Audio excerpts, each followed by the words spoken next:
विजयी भवतु गुरुनाथः विजयी भवतु गुरुनाथः विजयी भवतु मम नाथः विजयी भवतु मम नाथः विजयी भवतु गुरुनाथः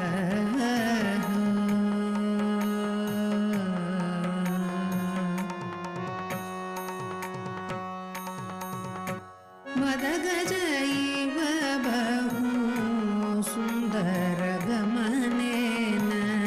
मदगजैव बहु सुन्दरगमनेन आजगाम मम गुरुनाथः आजगाम मम गुरुनाथः अभयं प्रददौ करकमलेन अभयं प्रददौ करकमलेन भवकान्तारे गुरुनाथः भवकान्तारे गुरुनाथः विजयी भवतु गुरुनाथः विजयी भवतु मम नाथः विजयी भवतु गुरुनाथः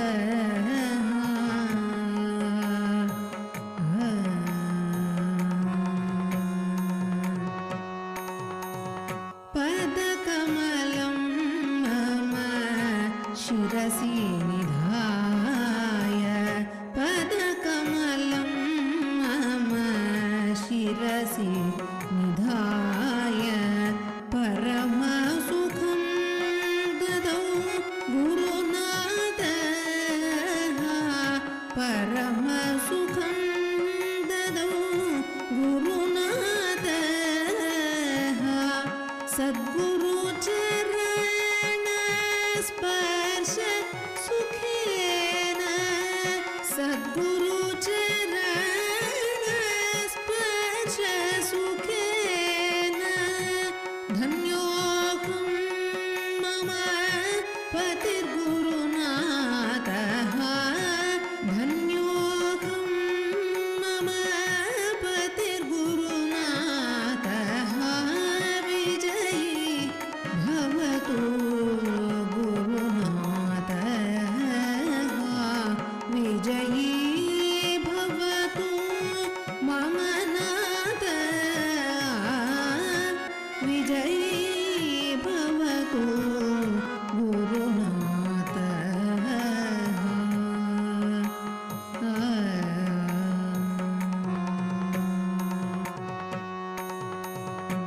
प्रेम कटाक्ष पुलकितदेहं प्रेम कटाक्ष पुलकितदेहं पश्यति मां श्री गुरुनाथः पश्यति मां श्री गुरुनाथः शुद्ध प्रेमिकमण्डलमध्ये शुद्ध प्रेमिकमण्डलमध्ये सुप्रसन्नो भवतु गुरुनाथः सुप्रसन्नो भवतु गुरुनाथः विजयी भवतु गुरुनाथः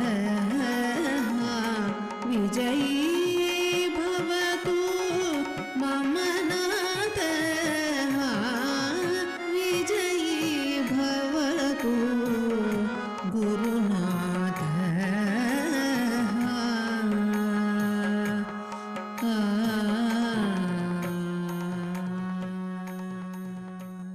जय सद्गुरुनाथ महाराज की जय, प्रेमिकेंद्र महाराज की जय, माधुरी रमण भक्त कोलाहल लाल की जय, भक्त कुतूहल लाल की जय.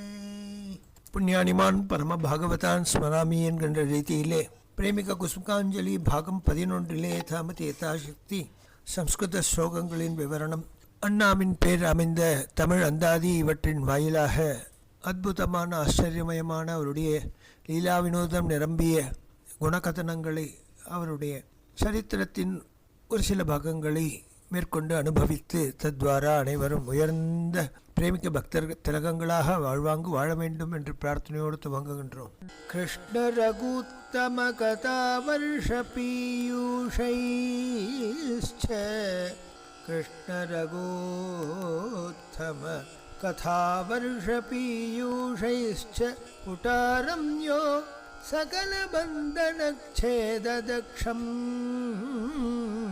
कुटारं यो सकलबन्धनच्छेददक्षं सारतमो तत्पदकीर्तनैरमृतैर्यो, सारतमो तत्पदकीर्तनैरमृतैर्यो प्लावयन् अनुक्षणं मोहयन्तम् प्रभजे कीर्तनैरमृतैर्यो प्लावयन् अनुक्षणं मोहयन्तं प्रभजे. वैष्णवार्यकुलसत्कथामृतैर्रसैः, वैष्णवार्यकुलसत्कथामृतैर्रसैः दिव्यप्रदेशगमनैः असंख्यैर्रसैः भव्यजनान् मुहुः युक्तं प्रदर्शयन्तं यो, भव्यजनान् मुहुरित्तं प्रदर्शयन्तं यो प्लावयन्ननुक्षणं मोहयन्तं प्रभजे. द्विषल्लिङ्गमङ्गलदर्शनस्पर्शनैः, द्विषल्लिङ्गमङ्गलदर्शनस्पर्शनैः द्वात्रिंशत्तत्त्वामलैश्च सुसादनैः, पञ्चाशत्पीठमठादौ अनुष्ठितं यत् स्मारयन्तं मुहुरित्थं प्रभजे प्रेमिकं, स्मारयन्तं मुहुरित्थं प्रभजे प्रेमिकम्. கிருஷ்ண ரகுத்தம கதாவருஷ பீயூஷ்ச, கண்ணனின் ரகுவரியனான ஸ்ரீராமனின் கதா அமிர்த வருஷத்தினாலே குட்டாரம் யோ சகல பந்தன சேததக்ஷம், சகலவிதமான பந்தனங்களிலிருந்தும் கட்டுகளிலிருந்தும் தடைகளிலிருந்தும் சம்சாரத் தலையிலிருந்து நம்மை பந்தனத்தை அறுத்து விடுவிப்பவர். சாரதமோ தத்பத கீர்த்தன அமிர்தையோ, சாரதமமான விஷயம் ராமகிருஷ்ணாதி அவதாரங்களின் கீர்த்தனாமிர்தத்திலே மூழ்கிக் கொண்டு பிளாவயன், அந்த அமிர்த லஹரியை நம் பர்யந்தம் அனுப்பி அனுக்ஷணம் மோகயந்தம் பிரபஜே, ஒவ்வொரு நொடியும் நம்மை மோகிக்கச் செய்பவரை நமஸ்கரிக்கின்றேன்.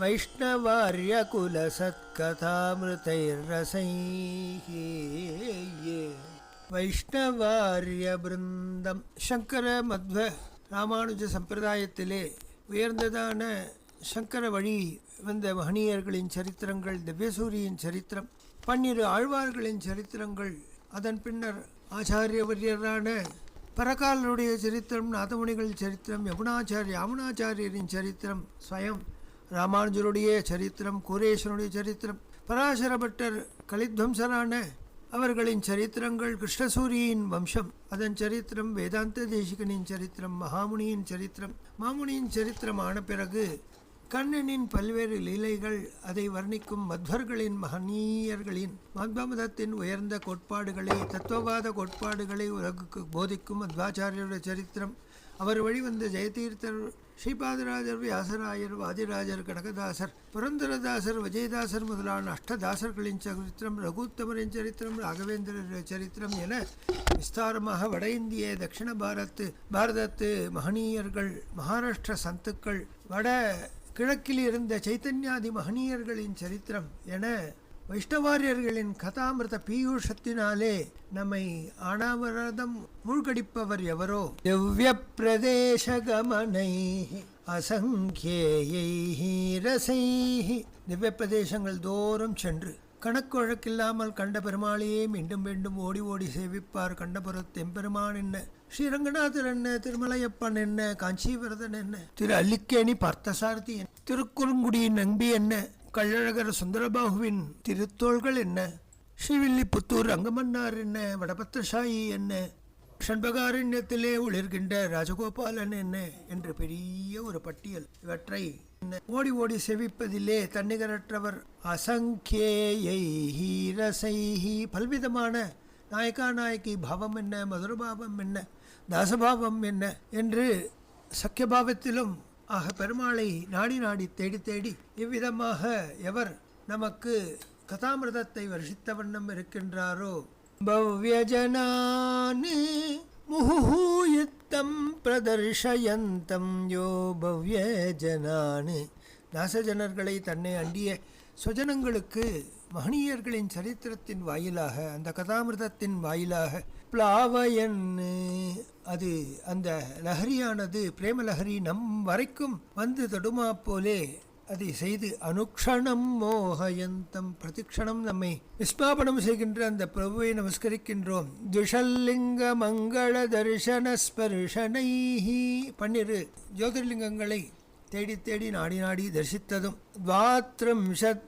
தத்துவ அமலைச்ச சுசாதனை, உயர்ந்த துவாத்ரிம்ஷத் தத்துவமயமான கோட்பாடுகளை, அமலமான கோட்பாடுகளே தன்னை இழந்தவர், மதி இழந்தவர், அந்த சாதனையிலே நிரம்ப உயர்நிலையை பெற்றவர். பஞ்சாஷத் பீட, சக்தி பீட்டங்களிலும் அம்பாளை தேடி தேடி வழிபட்டவர் எவரோ, மடாதௌ, ஸ்ரீமட்டங்கள் தோறும் ஆங்காங்கே சென்று மகனியர்களை தரிசித்து அவர் அத்வைதாச்சாரியரே ஆனாலும், மத்வ மதத்தை சேர்ந்த துவைத்தவாதியே ஆனாலும், விசிஷ்டாத்வைத்தவாதியே ஆனாலும் அந்தந்த மடத்திற்குண்டான மரியாதையை செலுத்தி அவர்களிடம் தன்னுடைய வினயபூர்வமான பாவத்தை தெரியப்படுத்தி அவர்களால் ஆக்ஞைக்கு உட்பட்டு பல்வேறு உபன்யாசங்களை செய்து அங்கேயே தங்கி அனுஷ்டானங்களை செய்து இவ்வாறு ஸ்மாரயந்தம் முஹூயத்தம், தன்னுடைய கணக்கு வழக்கில்லாத பெரும் சேவைகள் எவ்வாறு கிருஷ்ணன் உத்தவனுக்கு உபதேசித்த போது எதை எதையெல்லாம் செய்ய வேண்டும் என்று கூறினானோ அவ்வனைத்தையும் செய்த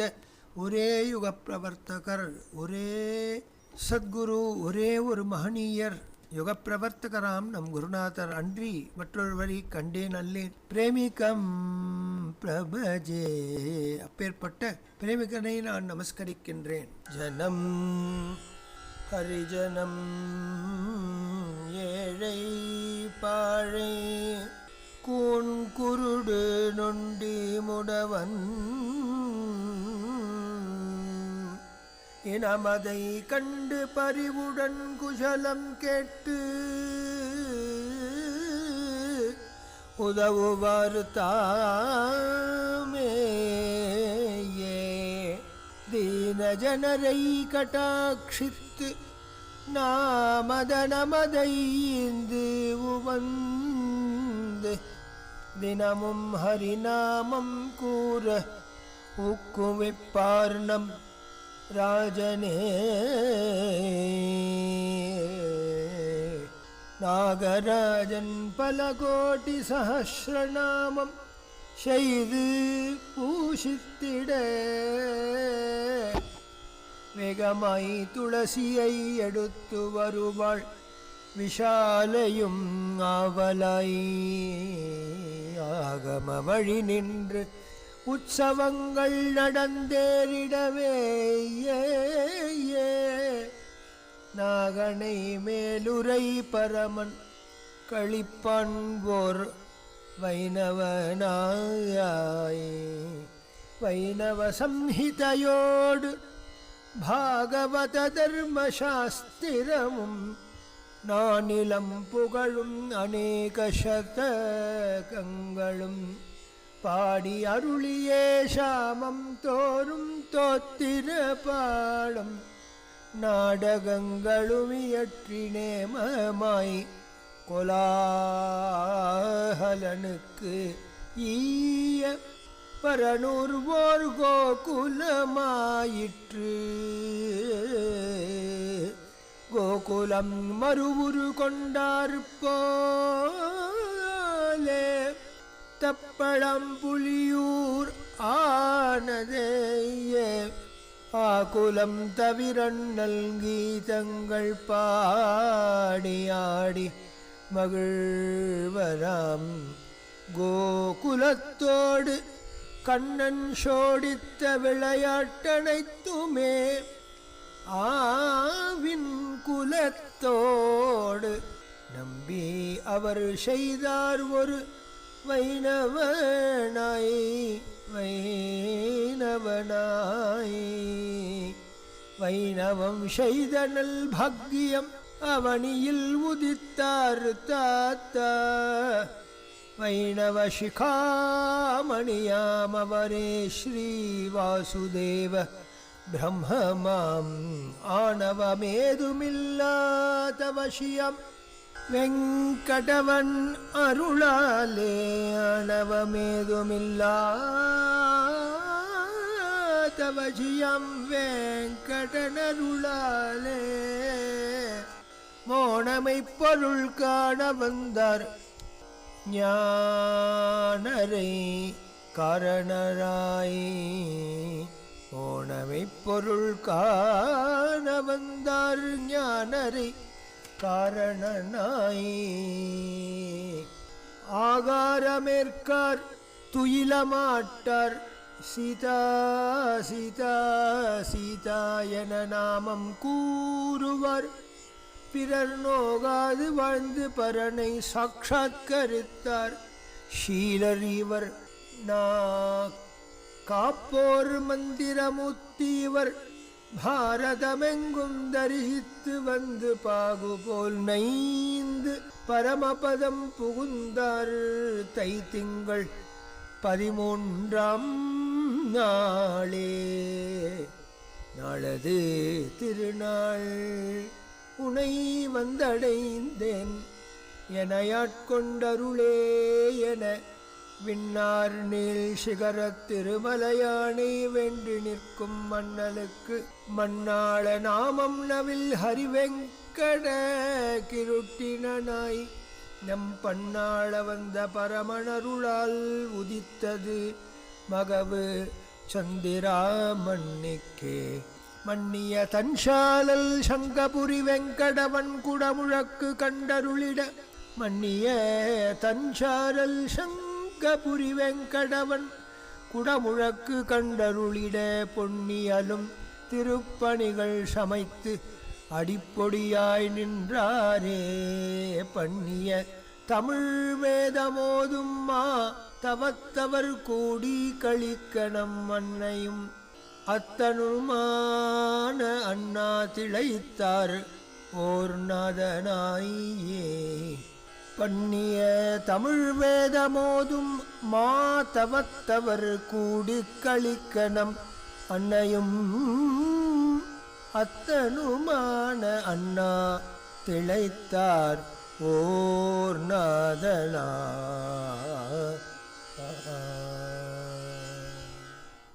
வேத பாதத்தோடு காவிய பாடம் சாஸ்திரங்கள் இவ்வனைத்தையும் கோலாகலன் அடிக்கமலத்தை வெற்றிருந்து அண்ணாவே பாடம் எடுத்தார்.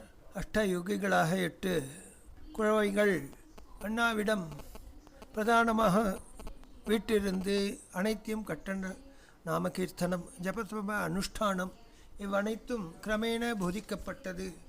அண்ணாவிற்கு பாடசாலையில் அவரே வாத்தியாராக இருந்தபடியினால் டிசி அண்ணாவிடம் மாதம் 30 ரூபாய் சம்பளம் கேட்பார். டிசி அண்ணா அதை தந்து விடுவார். வருஷாந்திர சாமான்களை அவரே வாங்கி விடுவார். கோஷ்டத்தில் நிறைய பசுமாடுகள் சமிருத்தியாக வங்கக்குடல் நிறைக்கும் வள்ளல் பெரும் பசுக்களாக இருப்பதினால் அதிலிருந்து பாடசாலை நிர்வாகம் சுலபமாயிற்று. வீட்டில் பின்னாடி எந்த விதை தெளித்தாலும் உழைக்குமா போல் இருந்த உயர்ந்த மன்னாவிற்கு கிரமேண பக்தரத்னங்களாக மன்னிமார்கள் வந்து சேர்ந்தார்கள். மதுரம் மன்னியின் தியாகபுத்தியினாலே அண்ணா ஆச்சரியமடைந்தார். சந்திராவளி மன்னியை 68ஆம் வருடம் கைப்பிடித்தார். அவ்வாறு லலிதா மன்னியை ஆணி மாதம் 68ஆம் வருடம் கைப்பிடித்தார். விஷாக்கா மன்னியை கீழக வருஷம் ஆவணி நன்னாளிலே கைப்பிடித்தார். ரமா மன்னி கீழக வருஷம் ஐப்பசி மாதம் 68ஆம் வருடம் கைப்பிடித்தார். கீதா விஷாக்காவின் சகோதரி, அவளும் மன்னிமார்கள் பிருந்தத்திலே சேர்ந்து கொண்டாள். இவ்வாறு அனைவரும் போட்டி போட்டுக்கொண்டு அண்ணாவின் கீதங்களையும் கவிதைகளையும் நாடகங்களையும் கிரந்தங்களையும் கையினாலே எழுதி உயர்ந்த பக்தர்களை தேடி தேடி தருவர். இது பெரும் கைங்கரியமாயிற்று. அண்ணாவின் அனுஷ்டானத்திற்கு அனைத்து விதமாக கைங்கரியங்களும் எல்லாரும் செய்து வந்தார்கள். கிராமத்து மக்கள் அண்ணாவின் அருங்குணத்தால் ஈர்க்கப்பட்டு அருப்பானவுடன் அரிசி பருப்பு அவற்றை யதாவத்தாக எவ்வளவு முடியுமோ பாடசாலைக்கு வந்து உதவினர். எண்ணற்ற விதமான ரகமான பக்தர்கள் இங்கேயே வந்து அண்ணாவின் திருவிடைவாரத்திலே தங்கலானார்கள். நந்த பாபா வந்தார், ஸ்ரீனிவாச வரதாச்சாரியார், ஜெயலட்சுமி அம்மாள், சீதாராம ரெட்டியார், ராமகிருஷ்ண ரெட்டியார், ராம்தாஸ் எனும் சாதுபாபா, இவ்விதமாக பக்தி சிகாமணிகள் அனைவரும் தேடி வந்து அனவரதம் நாமஜரம் பாகவத பாராயணம் தியானம் பக்தி சாதனங்களிலே உயர்நிலையை எட்டியவாறு மதுரம் மன்னியின் தலைமையிலே நடக்கும் அனைத்து பஜனைகளிலும் கலந்து கொண்டு அண்ணாவிற்கு உறுதுணையாக இருந்தனர். எந்த கணமும் எந்த ஒரு கண்ணசைப்பிற்கும் குறிப்பறிந்து கைங்கரியம் செய்யும் பக்தரத்னங்களாக இவர்கள் திகழ்ந்தார்கள். அண்ணாவிற்கோ ஜாதி மத பேதம் என்பது யாதும் இல்லை. ஜனம் ஹரிஜனம் ஏழை பாழை கூன் குருடு நொண்டி முடவன் இனமதை கண்டு பரிவுடன் குசலம் கேட்டு தாமே வந்துதவுவார் அண்ணாவே. அனைத்து ரகமான பக்தர்களுக்கும் தானே அவர்களுடைய சமத்தை அறிந்து கொண்டு உணர்ந்து கொண்டு தெரிந்து கொண்டு இயன்றதை ஒத்தாசை செய்வார். தீன ஜனரை கட்டாட்சித்து நாமதனமதை ஈந்து உவந்து தினமும் ஹரிநாமமே கூற ஊக்கு வைப்பார். சதா ஹரேராம் மகாமந்திரத்தை அனைவரும் சில மணி நேரமாவது கோலாகலன் சந்நிதியிலே அமர்ந்து கொண்டு கைங்கரியம் செய்ய வேண்டும் என்று ஆணையிட்டார். அவ்வாறே உயர்ந்த ஹரிஜனங்கள் ஒன்று கூடி சாதுபாபா தலைமையிலே மகாமந்திர பஜனையானது நடந்த வண்ணம் இருந்தது. நாகராஜன் பல கோடி சஹஸ்ரநாமம் செய்து போஷித்திட. நாகராஜன் ஒரு ஏழை பக்தன். அவருடைய நிர்வாகத்தையும் அண்ணாவே கவனித்து வந்தார். காரணம், ஏகப்பட்ட குழந்தைகள். அவருடைய சமகரமான ஜீவனத்தை கோலாகலனே பொக்கி வைப்பான் என்ற ஒரு திட விசுவாசத்தோடே இருந்து வந்தார். அனவரதம் சஹஸ்ரநாமம் செய்யும்படி அண்ணாவின் ஆணையை சிரசா வகித்து அவர் கோடி முறை சஹஸ்ரநாமத்தை துளசி அர்ச்சனையாக சமர்ப்பித்தார். விஷாலை என்ற ஒரு பக்தை விதவை. ஸ்திரீகள் துளசி பறிக்கக்கூடாது, சில நாட்கள் வர்ஜியம். இவையெல்லாம் கடந்த நிலையே ஒரு சபரி துல்லியமான அந்த பக்தை எங்கெங்கோ காட்டுக்கெல்லாம் சென்று முட்டை முட்டையாக துளசியை எடுத்து வந்து சீரிய விதத்திலே அனைவர் துணையுடன் அதை அழகாக அறிந்து பறித்து சுத்தம் செய்து கோலாகல அர்ச்சனைக்கு மாலையாகவும் புஷ்பமாகவும் தந்த வண்ணம் இருந்தாள்.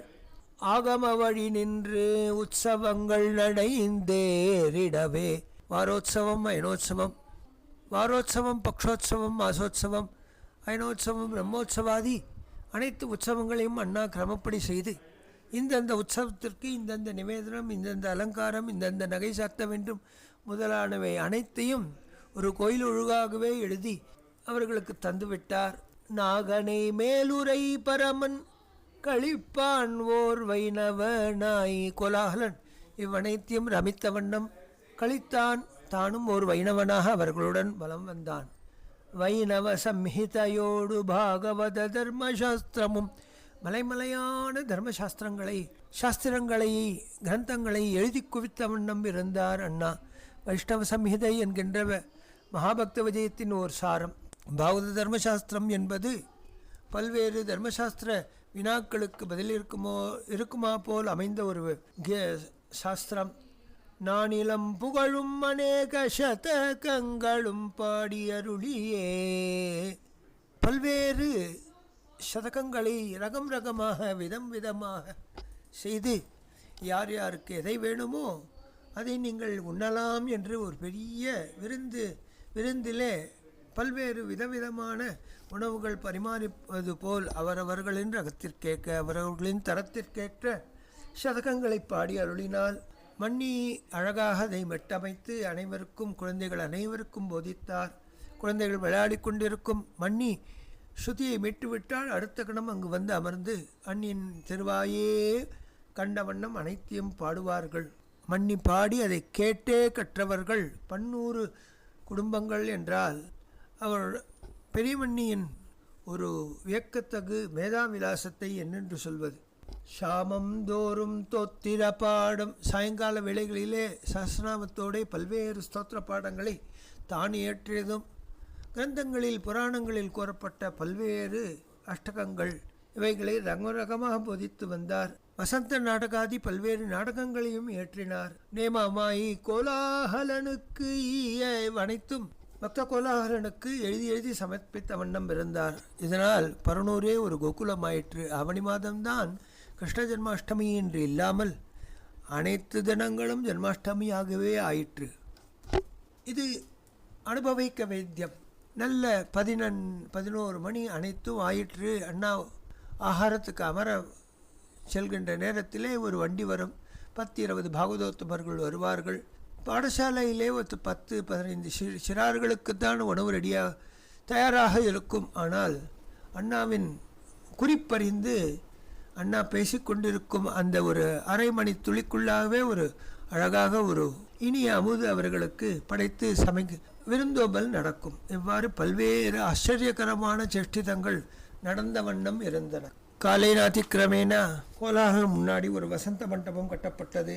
அண்ணாவின் கிரகமும் பழுது பார்க்கப்பட்டது. வைஷ்ணவ சம்ஹிதை என்ற ஆச்சரியமான கிரந்தத்தை அவர் கோலாகலன் சன்னதியிலே உபன்யசித்து 12 நாட்கள் இந்த உற்சவம் நடந்தது. வைஷ்ணவ சம்ஹிதை பட்டணமும் உபன்யாசமும் நாமசங்கீர்த்தனுமாக கோலாகல வைபவம் கோலாகலமாக நடந்தது. அண்ணா பிரவச்சனத்துக்கு சென்று விட்டால் மண்ணின் தலைமையிலே அனைவரும் ஒன்று கூடி இருப்பதை உண்டு கழித்து அண்ணாவின் ஸ்மரணையிலே சுகமயமான காலங்களை கழித்து வந்தனர். அண்ணாவின் பக்தர்களிலே ரகம் வீர வைஷ்ணவர்களும் உண்டு, வீரசைவர்களும் உண்டு, மாத்வர்களும் உண்டு, திருமதஸ்தர்களும் ஒருவருக்கொருவர் மனம் கோணாமல் அண்ணாவின் இதயத்தை தெரிந்து கொண்டு பழகிய விதம் ஆகாது என்னென்று சொல்வது. கோகுலம் ஓர் மறுவுரு கொண்டார் போலே தப்பளாம் புளியூரானதே. தப்பளாம்புளியூர் கிருஷ்ணனுடைய கிரகத்திலே சப்தாகம் என்றால் அனைத்து பாகவதோத்தமர்களும் ஒன்று கூடுவார்கள். அண்ணாவின் உபன்யாசம், மூலபாராயணம், மதியம் அஷ்டபதி முதலான கீர்த்தனைகள், இரவு திவ்யநாமம் என்று அஹோராத்திரம் ஆச்சரியகரமாக நடந்தது. அனைத்து சிறார்களும் அண்ணாவிடம் அனைத்து கீதங்களையும் கற்றனர். அண்ணாவின் வரவும் அண்ணாவின் போக்கும் அவர்களுக்கு ஆச்சரியத்தை தந்தது, ஆனந்தத்தை தந்தது. ஆகுலம் தவிரண்ணல் கீதங்கள் பாடியாடி மகிழ்வாராம். சிறுவர்களுக்கு ஹிதமாக ஒருமுறை போதித்தால் மனதிலே பசுமரத்த அணி போல் பதிந்துவிடும். கோக்களின் குலத்தோடு அந்த கோஷ்டத்திலே கண்ணன் சோடித்த விளையாட்டு அனைத்துமே. அன்றொரு கால் கண்ணனானவன் கோகுலத்திலே மாடுகளை வைத்துக்கொண்டு விளையாடிய அனைத்து விளையாட்டுகளையும் தப்பலாம்புலியூர் சிறார்களுக்கு தான் செய்து காட்டினார். ஒரு வைணவனாய் வைணவம் செய்த நல்பாக்கியம் அவனியில் உதித்தார் தாத்தா. வாசுதேவ பிரம்மம் உயர்ந்ததான ஒரு மகா வியக்தி. அவர் வைணவ சிகாமணி, ஆணவம் யாது மற்ற உயர்ந்த மகா தபஸ்வி.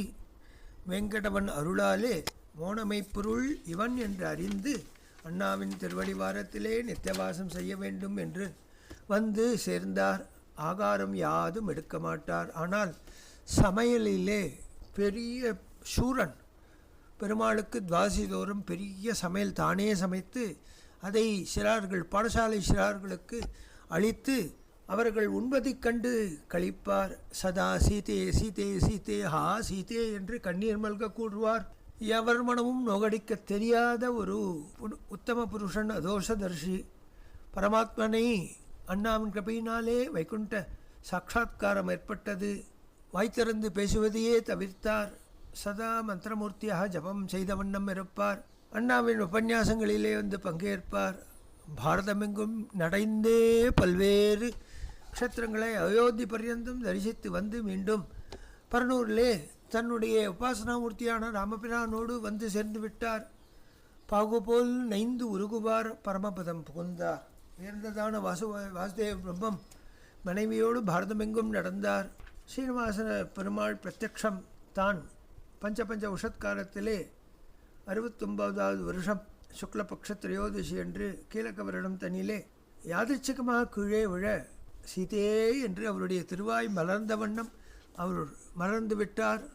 இன்று பரம்பதம் போவார் என்று ஏற்கனவே சில உத்தமாதிகாரிகளுக்கு அண்ணா கூறி அனைவரையும் அங்கு அனுப்பி வைத்தார். உத்வரைத்தசாக அவர் கிளம்புவதை பரனூரே கண்டு வியந்தது. சீதா நாம பஜனையோடு அவருடைய சரம கைங்கரியங்கள் யாவும் நடைந்தேறின. நாதமே நாளது திருநாள் உனை வந்தடைந்தேன் என ஆண்டு கொள்ளே என்று அவர் வந்த தினமுடன் தைத்திங்கள் 13ஆம் நாள் அவர் பரமபதம் புகுந்த பர்யந்தம் அண்ணாவின் திருவடி நிழலே சாஸ்வதம் என்று இருந்தார். இவ்வாறு இருக்கையிலே உலகை அண்ணாவிற்கு பின் மண்ணாள வந்த நாமம் நவில ஹரிவெங்கட கிருஷ்ணனாக அவருக்கு ஒரு மகவு உதித்தது. சந்திராமணிக்கு செய்த பாக்கியம். அவன் உதித்த நல்வேளையிலே அதே சமயம் செங்கனூரிலே வெங்கடவன் குடமுழக்கு மிக விசேஷமாக நடைபெற்றது. பாகவதோத்தமர்கள் ஒரு பணி, ஒரு பக்கம் பஜனாமிர்தத்தை வர்ஷித்த வண்ணம் இருந்தனர். 4000 முதலான தமிழ் வேதங்களிலே உயர்நிலையை எட்டிய பாகவதோத்தமர்கள் மறுபுறம் சதுர்வேத பாராயணமும் கிரமேண அனைத்து விதமான யாகங்களும் நடைபெற்று அன்னையும் பிதாவுமாக நமக்கு இருக்கின்ற அண்ணா மனம் கழிக்க செங்கனூர் சங்கபுரி வெங்கடவன் குடமுழுக்கு கண்டருளினான். அனைவரும் தன்னை மறந்தனர். அண்ணாவின் திருவடி வாரத்திலே இருந்தால் அனைத்தும் தேடி வரும் என்ற உயர்ந்த வைத்தமாநிதியான அவர் திருவடியே நிவாசவக்ஷ சாதுனாம் என்ற ராமாயண வாக்கியத்துக்கு சத்தியமாக ஒரு ராமபிரான் போல் அவர் இருக்க அவருடைய திருவடிவார நிழலிலேயே அனைவரும் தங்களை மறந்து பஜனானந்தத்திலே திளைத்து வெங்கடவன் அருளுக்கு பாத்திரபூதர்களாக ஆனார்கள். ஜெய் சத்குருநாத் மகாராஜ் கி ஜெய்.